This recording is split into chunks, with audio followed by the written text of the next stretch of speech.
Hello everyone, welcome to my YouTube channel green organic kitchen garden. दोस्तों, मैं आपकी garden दोस्त पलविंदर कौर। सबसे पहले मेरी पूरी यूट्यूब फैमिली को ढेर सारा प्यार। और दोस्तों, आज बात करेंगे हम इन ब्रिंजल प्लांट के बारे में, यानी बैंगन के पौधों के बारे में। और मैं आपको बताऊंगी किस तरीके से हम ज़्यादा बैंगन की ग्रोथ कर सकते हैं और साथ में पा सकते हैं भरपूर मात्रा में इस पे वेजिटेबल्स, और क्या क्या इनके लिए खाद लगेगी, कैसे मेरे प्लांट इतनी ज़्यादा ग्रोथ कर रहे हैं, और कैसे मैंने इन प्लांट से मात्र 2 मंथ में 2 बार हार्वेस्ट कर चुकी हूँ और काफ़ी भरपूर मात्रा में हार्वेस्ट मैंने की है। तो चलिए दोस्तों, सबसे पहले हम बात कर लेते हैं इसकी मिट्टी की। जब भी आप बैंगन की मिट्टी बना रहे हो प्लांट की, तो आपको उसमें 50% मिट्टी लेनी है और उसमें आपको 20% गोबर की खाद और आपको 20% ही अपनी जो गार्डन की सूखी पत्तियां होती हैं वो लेनी है, यानी लीफ कंपोस्ट। और उसमें 10% आप कोई भी फर्टिलाइज़र डाल सकते हैं बैंगन लगाने के टाइम। तो दोस्तों, ये बिल्कुल सिंपल मिट्टी है जो मैं आपको बता रही हूँ। ये सभी प्लांट्स के लिए ऐसे ही मिट्टी तैयार होती है। अगर हमें अच्छी ग्रोथ लेनी है तो वही मिट्टी का जो मैंने पूरा आपके साथ मेजरमेंट है वो शेयर किया हुआ है, क्योंकि मैंने इसी तरीके से मेरे बैंगन के पौधों की मिट्टी बनाई हुई है। तो चलिए दोस्तों, अभी सामने आप देख सकते हो इस तरीके का इसे जो है वेजिटेबल लगता है, और मैं 2 बार इसे हार्वेस्ट भी कर चुकी हूँ। तो चलिए दोस्तों, सबसे पहले इनकी पॉट्स की बात कर लेते हैं। अब बात करेंगे इसके पॉट्स की। अगर आप सब्जी लगा रहे हो अपनी छत पे, तो आपको कम से कम 10 या फिर 14 इंची का जो पॉट है सब्जी के लिए वो ही लगाना चाहिए, क्योंकि सब्जी के जो छोटे छोटे जो रूट्स होते हैं उन्हें फैलने के लिए जगह चाहिए, जिससे आपके प्लांट की ग्रोथ ज़्यादा होगी। तो इसी तरीके के गमले का मैं यूज़ करती हूँ। लेकिन अभी आप देख सकते हैं मैंने एक बड़े से टैंक में इन्हें लगा रखा है, जो मेरे घर का वाटर टैंक वेस्ट हो चुका था, उसी में मैंने इसे ग्रो किया हुआ है और मेरी जहाँ सब्जी अच्छे से लगती है। तो दोस्तों, आप बैंगन के प्लांट लगाने के लिए किसी भी तरीके का पॉट घर में जो भी पड़ा होगा उसे यूज़ कर सकते हो। अगर कुछ भी नहीं है तो आप एक बोरी का ग्रो बैग बना के उस पे भी आप जो है प्लांटेशन कर सकते हो बैंगन के पौधों की। तो दोस्तों, इस पहली बात, इस तरीके की सभी इफ़ेक्ट पत्तियां हमें अपने बैंगन के प्लांट से रिमूव करनी होगी अगर हम केयर की बात करते हैं। देखिए, केयर के लिए जब भी कोई प्लांट की पत्ती ख़राब होती है तो आपको उसे इमीडिएटली हटाना होगा, क्योंकि एक पत्ती अगर इफ़ेक्ट होती है तो साथ में पूरा पौधा इफ़ेक्ट करती है। तो दोस्तों, एक एक करके आप देख रहे हैं मैंने सभी पत्तियां पहले इसकी हटा दी है, क्योंकि अभी मुझे इसमें देना है फर्टिलाइज़र। और फर्टिलाइज़र हम 2 तरीक़ों से दे सकते हैं ज़्यादा पैदावार लेने के लिए। एक तो मिट्टी की गुड़ाई करके उसमें हम खाद डाल सकते हैं, और दूसरा हमारा जो तरीका है वो है लिक्विड फर्टिलाइज़र का, जो आज मैं मेरे प्लांट पे देने वाली हूँ और आपके साथ शेयर करने वाली हूँ। दोस्तों, मेरे बैंगन के प्लांट की ग्रोथ बहुत ही अच्छी हो रही है, क्योंकि मैंने इसमें 1.5 मंथ पहले एक फर्टिलाइज़र यूज़ किया था। रिज़ल्ट आप देख सकते हैं, इसमें बहुत से बैंगन लगते हैं और मैं 2 बार इसकी हार्वेस्टिंग भी कर चुकी हूँ और काफ़ी अच्छी मात्रा में हार्वेस्ट मैंने बताया कि मैंने की है। तो चलिए दोस्तों, अभी मैं इन पौधों को एक फर्टिलाइज़र दूंगी और साथ में आपके साथ फर्टिलाइज़र शेयर करूंगी। लेकिन उससे पहले मैं आपको इनकी के थोड़ा डायरेक्शन की बात बताना चाहती हूँ। देखिए, बैंगन के प्लांट को ना तो ज़्यादा धूप चाहिए और ना ही ज़्यादा इसे शेडेड एरिया प्रोवाइड करें। इसे 50-50 टेम्परेचर में ही रखें, क्योंकि अगर ज़्यादा धूप में हम बैंगन का पौधा रखते हैं तो वो ज़्यादा गर्मी से वो झुलस जाता है। ये मैंने कई बार। और बैंगन के प्लांट को कम से कम 4 घंटे की धूप चाहिए, वो भी ज़्यादा ब्राइट धूप नहीं इसे चाहिए। आप धूप ज़रूर दिखाइए इसे, लेकिन बहुत ही कम धूप, तभी आपके प्लांट इस तरीके की ग्रोथ करेंगे जैसे मेरे प्लांट कर रहे हैं।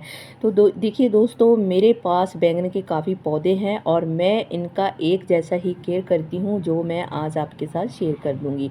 और दोस्तों, सामने आप फूल देख रहे हैं, मेरे प्लांट में अच्छे अच्छे फूल बन रहे हैं, क्योंकि इसमें तीसरी बार जो वेजिटेबल है वो लगने वाली है। और मैं तीसरी बार भी जब इसमें वेजिटेबल हार्वेस्ट करूंगी तो आपके साथ मैं ज़रूर शेयर करूंगी।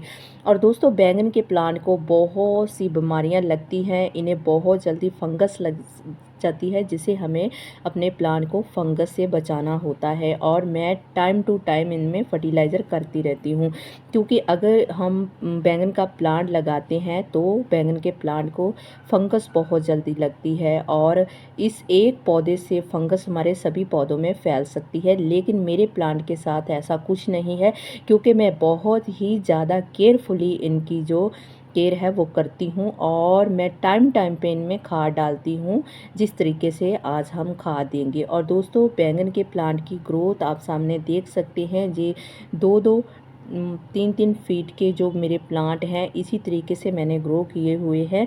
और दोस्तों, मैं कुछ बैंगन की जो टिप्स है वो भी आपके साथ शेयर करूँगी। देखिए, जब भी आप बैंगन की पिंचिंग करें तो इसकी जो नीचे वाली ब्रांच होती हैं, आपको उन ब्रांच को हटाना है। और चलिए देते हैं फर्टिलाइज़र। और दोस्तों, फर्टिलाइज़र मैं जो दे रही हूँ ये पोटाश है। बहुत ही मार्केट में इसका जो दाम है कम है, आप इसे ज़रूर दीजिए। और साथ में मैं दे रही हूँ इसमें NPK 90-90-90। तो दोस्तों, ये 2 फर्टिलाइज़र है जो मैं अपने आज प्लांट में दे रही हूँ। एक इसमें ग्रोथ का काम करेगा, ज़्यादा उसमें सब्जियां आएंगी और हमारे पौधों में कोई भी जो कीड़ा है वो नहीं लगेगा। तो हमें 1 लीटर पानी लेना है और 1 लीटर पानी में हमें ये NPK का 1 चम्मच घोल इसमें बनाना है। घोल ऐसे बनाना है कि बिल्कुल डाइल्यूट होना चाहिए, बिल्कुल ही पानी में अच्छे से घुलना चाहिए। और उसके बाद हमें डालना है ये पोटाशियम। और पोटाशियम इस तरीके से डालना है कि इसका भी हमें जो घोल है वो बहुत ही स्मूथ बनाना होगा, इसे बहुत पतला करना होगा, जैसे मैं कर रही हूँ। आप 1 चम्मच की हेल्प से इसे घोल सकते हैं और अच्छे से इसे घोलने के बाद ही आप यूज़ करेंगे। ये देखिए बिल्कुल घुल चुका है और बिल्कुल ही ये पतले वाला फर्टिलाइज़र बन चुका है। और अब हमें जूस कैसे करना है ज़्यादा पैदावार लेने के लिए, मैं वो भी आपके साथ शेयर करूँगी। तो चलिए दोस्तों, मैंने जो 5 लीटर का पानी का जो टैंक है वो लिया हुआ है। जो वाटर कैन है और 5 लीटर का है। तो 1 लीटर अगर हमने घोल बनाया है तो 5 लीटर में हमें उसे कन्वर्ट करना होगा। तो इसी तरीके से हमारा जो फर्टिलाइज़र है अच्छे से हम डाइल्यूट कर लेते हैं, जो हमें बैंगन के पौधों के लिए बनाना है। तो मैंने सारा घोल इसी तरीके से बना लिया है। अगर थोड़ा सा भी ओवर है तो बच जाता है तो उसका स्टॉक आप रख लीजिए, क्योंकि वो भी मैं बताऊंगी मैं किस तरीके से उसको अपने प्लांट्स पे लेने वाली हूँ। तो चलिए दोस्तों, अब हमारा घोल रेडी हो गया है, प्लांट पे देते हैं ताकि हमारे जो प्लांट हैं वो अच्छे से ग्रोथ कर सकें और ज़्यादा भरपूर मात्रा में हम उनसे बैंगन पा सकें। यही तरीका मैं यूज़ करती हूँ जो आपके साथ मैंने शेयर किया है। आप भी अगर बैंगन के प्लांट लगाए हो तो इसी तरीके से आप फर्टिलाइज़र बनाइए और अपने जो बैंगन के पौधे हैं उनकी जड़ों में दे दीजिए। और साथ में मैं बताऊंगी कैसे हम स्प्रे कर सकते हैं अपने पौधों पे।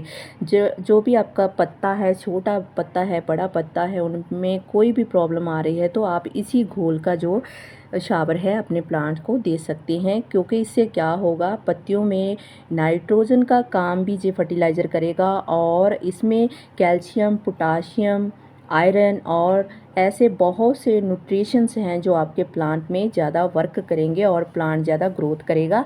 तो दोस्तों, मैं तो अपने प्लांट में करती हूँ इसी तरीके से फर्टिलाइजेशन और मेरे प्लांट आप देख सकते हैं काफ़ी अच्छी ग्रोथ में है। अगर आपकी भी सब्जियाँ ज़्यादा ग्रोथ नहीं कर रही तो इसी तरीके का फर्टिलाइज़र बना के आप अपने पूरे प्लांट पे दीजिए।